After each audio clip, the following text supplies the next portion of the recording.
yet now in the fall, our desires are wayward like a compass, now constantly pulled towards self and selfishness and sin rather than oriented toward God. Romans 6:12-14. Therefore, do not let sin reign in your mortal body so that you obey its lusts.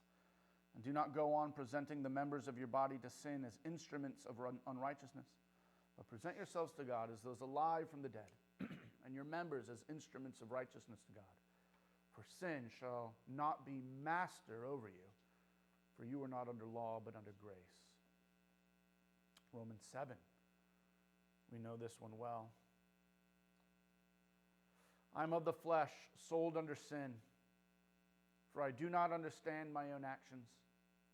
For I do not do what I want, but I do the very thing I hate. Now, if I do what I do not want, I agree with the law that it is good. So now it is no longer I who do it, but sin that dwells within me. For I know that nothing good dwells in me, that is, in my flesh. For I have the desire to do what is right, but not the ability to carry it out. For I do not do the good I want, but the evil I do not want is what I keep on doing. Now, if I do what I do not want, it is no longer I who do it, but sin that dwells within me. Oh, the Jekyll and Hyde nature of indwelling sin makes us to act in ways that screws our wants in discombobulated ways, and we get so confused. I want this, but I know I don't want it, and yet I want it, and I keep doing it, and yet I have a greater want to do this, but I just don't have the ability to get there. And no wonder Paul at the end of this section cries out, "O wretched man that I am, who will rescue me from this body of death?" And then he goes into praise of Christ and the glories of Romans 8. Matthew 5, verses 27-30. You have heard that it was said, "You shall not commit adultery." But I say to you that everyone who looks at a woman with lustful intent has already committed adultery with her in his heart. If your right eye causes you to sin, tear it out and throw it away. For it is better that you lose one of your members than that your whole body be thrown into hell. And if your right hand causes you to sin, cut it off and throw it away. For it is better that you lose one of your members than that your whole body go into hell. We'll look at that in more detail next week. Dr.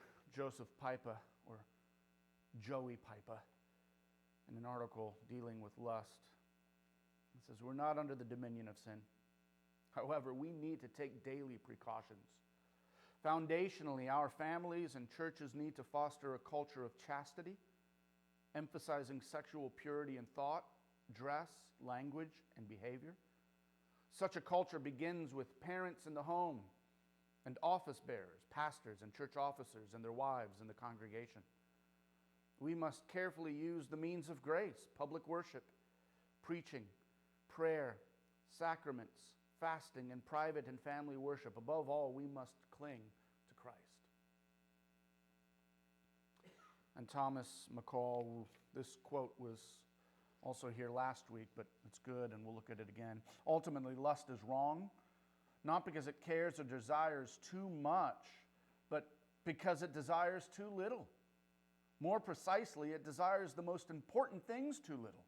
It is a sin as it trades grateful trust in the commands that express God's holy love for misplaced trust in our replacements, and thus violates both the command to love God with all our being and the command to love our neighbors as ourselves. As Frederick Buechner puts it, sex is sinful to the degree that it unites bodies but leaves the lives inside them hungrier and more alone than before. So, let's look at desire, fallen and redeemed. Question: what happened to our desires in the fall of our first parents, Adam and Eve, in paradise? Answer: all the desires of the human heart, even though they may be unchosen, have become distorted and fallen in the sin of our first parents. These desires cannot be trusted, since we have a natural tendency to be led away by various passions? Let's look at a couple of verses and maybe unpack this answer a little bit. First is Genesis 3:16. To the woman he said, I will surely multiply your pain in childbearing. In pain you shall bring forth children.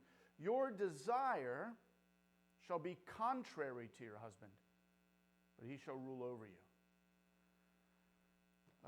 Books have been written on this peculiar passage, but just briefly and simply, I'll point out here that, one, we see a disorder now of desire.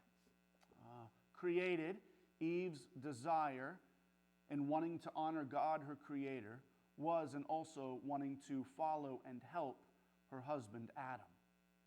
Now, after the fall, her desires are contrary to her husband.